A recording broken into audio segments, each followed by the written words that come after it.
We are in Amazigh Village and it's raining Lama Barik. And like every land, it carries its own legacy. But who are the Amazigh? The Amazigh, also known as the Berbers, are the North African indigenous people. Their history stretches back thousands of years, long before the arrival of Islam. The Amazigh have witnessed the rise and fall of many empires, from the Phoenicians and Romans to Umayyads, until they reach the golden era under Al-Muravid and Al-Muwahhid dynasties, an era that gave birth to great scholars, historians, philosophers, and legendary leaders. They ruled vast parts of North Africa and were the key reason why Al-Andalus survived for generations, leaving a mark on the entire Islamic Ummah. The Amazigh people have their own letters, their own language, and their own way of life.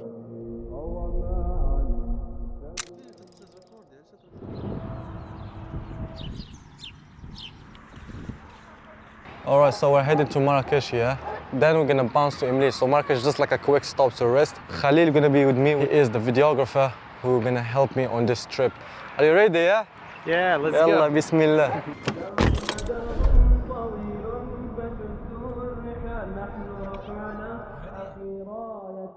Personally, I like Marrakesh city. They still preserve their heritage, even on their buildings. So the road over here is so difficult. There's a lot of turns, as you can see on the Google map. And finally we arrived to Imlil village after 1 hour and 13 minutes of drive from Marrakesh. Literally a dangerous road, wallahi. Look.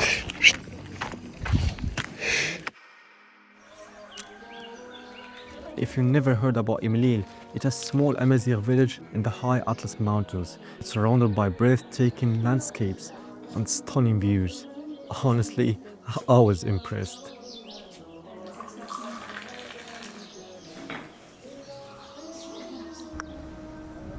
So right now we are in the Amazigh market in a place called Asni.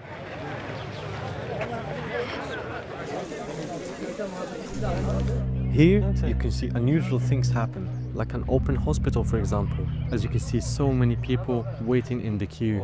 I was kind of shocked to see this for the first time. They still heal in the old way, using nothing but simple tools, like a plaster cast, hot water, and olive oil. You see another thing like an open-air barber shop as well.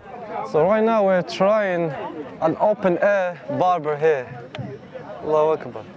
شو قد لي غير هنا صافي غير هنا بنقص ايه بسم الله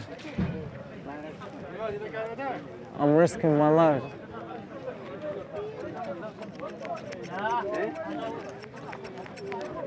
It's a crazy experience, like you're doing your thing in an open market like this.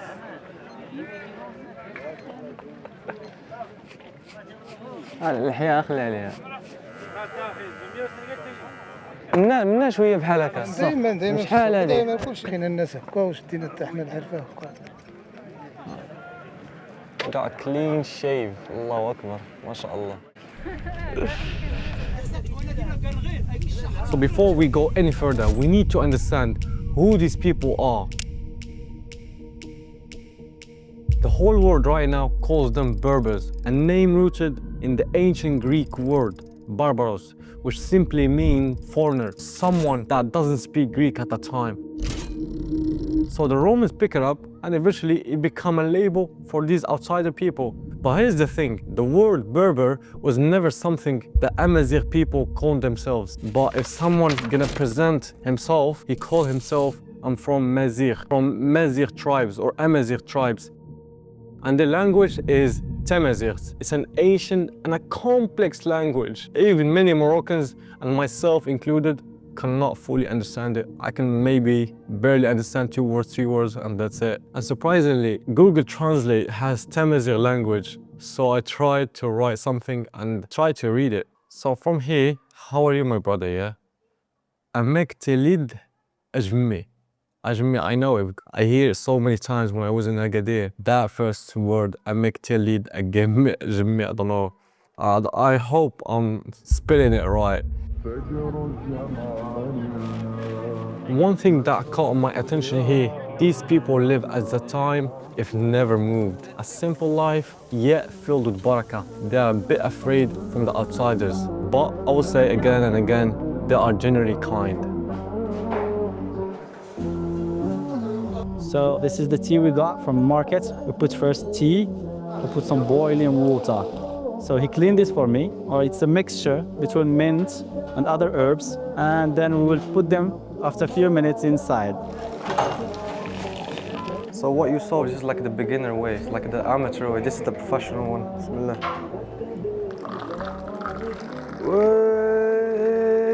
Way. The foam is everything. So this kind of places is where people get used, trading and arranging marriage as well here. Because when you sit down here, you are really serious about it. And sometimes they invite people here. For example, if someone went to Hajj or Umrah, they invite them from here. And what surprisingly here is like our coffee shop in the modern city. So people, they get their vegetables, meats, whatever you want to cook, and you give it to the chef and he cook it for you and you just wait. But the thing is, this concept is so slow. So people here, they're not rushing. It's not like our daily life, you get me? And I really like how these people, till this day, they stay to their culture.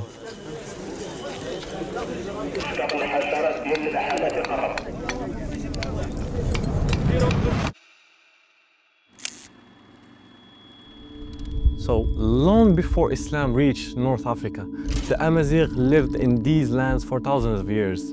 They were deeply connected to the nature, not just physically, but spiritually as well. They were mostly pagan worshippers or following mostly Christians because the Roman Empire dominated at that time.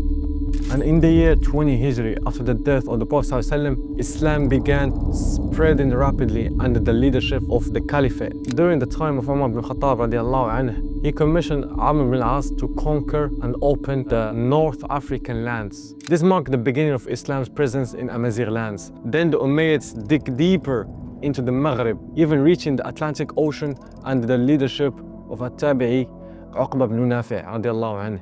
He wasn't just a conqueror, he was a carrier of a message, calling the hearts to worship Allah alone and planting the seeds of Islam in the lands of the Amazigh. And in just few generations, those same Amazigh were no longer just listeners of the message. They were on the front line of spreading Islam across North Africa and in the heart of Europe as well. They became the backbone of the armies that crossed Al-Andalus, and the most famous among them, Tariq ibn Ziyad, a Berber general who led 7,000 troops, mostly Amazigh, against 100,000 troops. He went with tawakkul and courage. They struck the first spark of what will become Al-Andalus, a beacon of Islamic civilization for centuries.